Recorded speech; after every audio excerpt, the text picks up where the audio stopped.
Angela McHouston. I want to talk to you a little bit about piccolo stuff. So, something that is gaining more recognition, which I tell all my students, I've been doing this since high school, is to wear earplugs.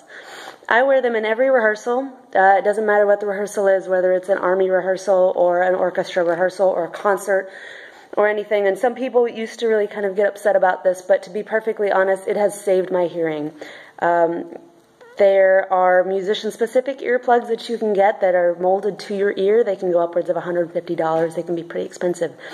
But the brand that I've been using since high school, and recommended by my friend Dr. Stephen Mitchell, who was Ozzy Osbourne's ear, nose, and throat doctor, are this brand, Etta Modoch.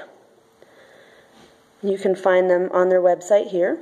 They're for musicians of all kinds. I got mine on Amazon. They come with this nifty little things. You can put them around your neck. I don't bother. They look like this, and they go in your ear. No one will ever know they're there. I wear them all the time, and it really prevents hearing loss. But besides that, what I've found is I really can hear myself better when I'm playing piccolo.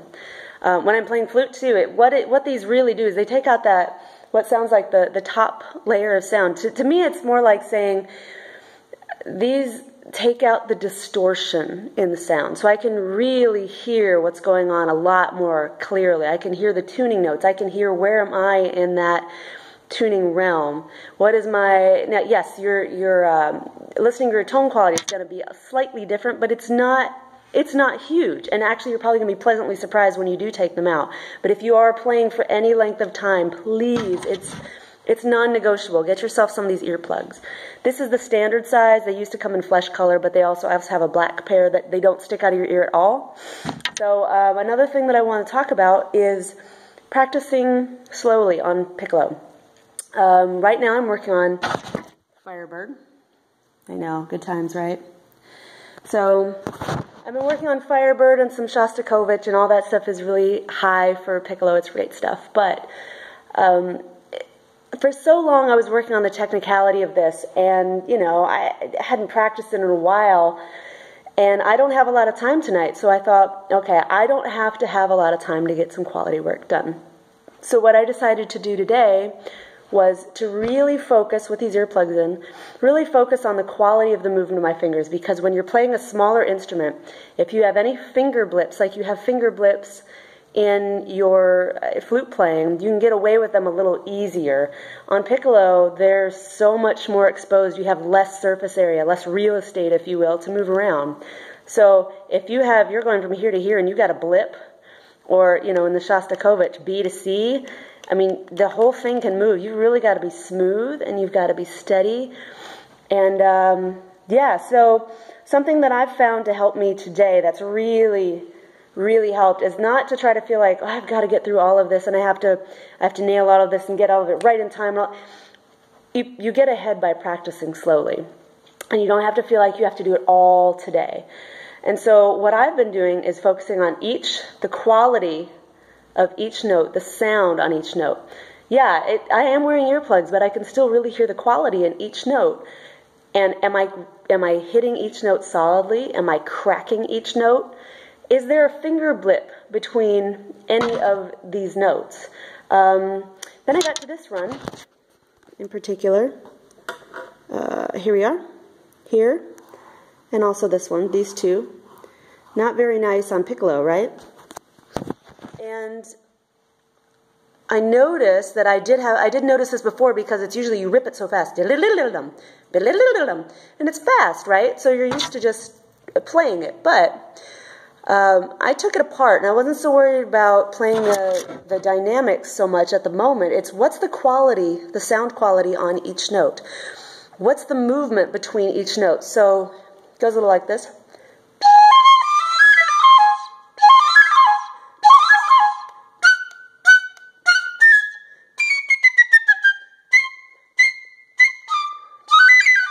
I played wrong notes. See, I didn't hit all that, so I'm going to go back and I'm work on this. So if I go to this other one, take it even slower. Where did I crack notes? Didn't hit it.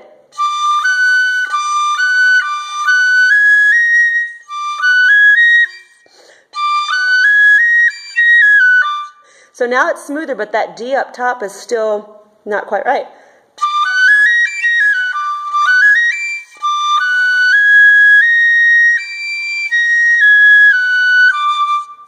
So now I'm listening for a couple things. I'm listening I can so hear my intonation so much better with these earplugs. Is my intonation solid? Is my top note right? It was a little off. Are all my other notes totally in tune with each other? What about, am I cracking any notes? What's the sound quality as I go from note to note? So taking those notes and putting all of them together and really giving myself time to listen to each note. So when I play it fast, I can really actually hear what I'm doing. And that's really important. And I'm also thinking now, okay, now that I've listened to all these beautiful sound quality and the smoothness of all of this, all right, what about my fingers? Do I have any blips? Do I have any lagging things behind?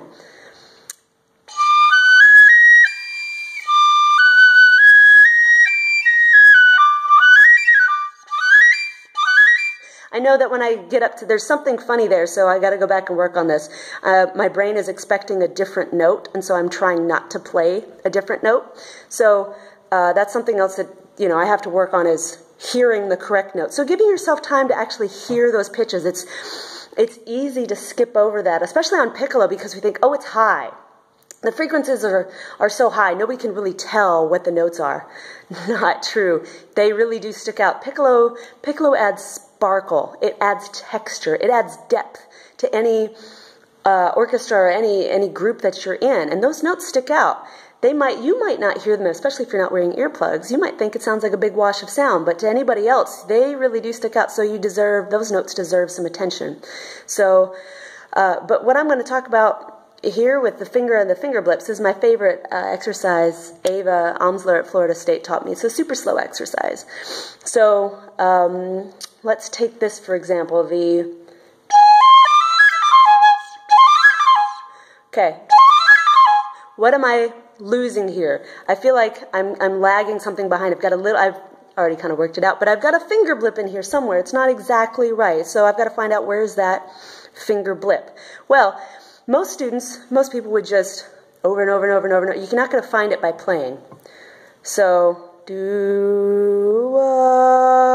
you see how slowly I moved? Barely. What came up last? What came up first? What's slow? Okay, this one isn't the problem. Da da. So we have C to D. That's a lot of fingers moving. So I'm going to go back and forth. This went down last, that time. Let's do it a couple of times. Do I have a pattern? Yeah, it's lagging behind. And what I'm doing is I'm observing. I'm not trying to control. You cannot fix finger problems by trying to control them. You're just stepping back and observing. What do my fingers do when I take them that slowly? It's really slow. So now I know that this is a culprit. And then when I get up here, this is also a culprit. It's going down. Is it going down too fast, too slow? So then, okay, we'll say that this is the problem. So it's coming down last. Yeah, so I'm going to put this down first. Oh, it's really hard. So if you end up finding out what your problem spot is, you find out you always want to get the slow finger to go faster, not the other way around. So if the slow finger, you put it down first, it should feel really awkward and difficult and bizarre. That means you've hit the right one. So we get used to putting that down first. Now your brain is calling attention to that finger, right? And this works great on flute too, but on piccolo it's especially important because you want your fingers to be just as smooth as possible, because if you go C to D and you're not smooth, this is going to move. You need this to be stable. So as little motion and smoothness as you want as little motion as possible so you can maintain smoothness. Okay? So yeah, that's our little lesson for today. Wear your earplugs. Take the time to listen to all your notes. It's not all about, just because there's 30-second notes and whatever on this page doesn't mean that I have to play this fast. Each note on here deserves my individual attention so that when I go to play it fast, I hear each individual note. I have sounds hokey, but I have a relationship with each one of those notes. I remember when I spent time devoting to that note. Was it in tune? This is the note that was flat. This is the note that I have to feel, I have to hear it sharp. I have to do all those things. So take the time to really do that, and you'll find that your playing is exponentially increasing and taking off in your technicality and in your intonation, all those things that you're working on. So hit me up if you have any questions. But that's our lesson for today. Go get some earplugs. $20 on Amazon, maybe 10. Get a couple pairs.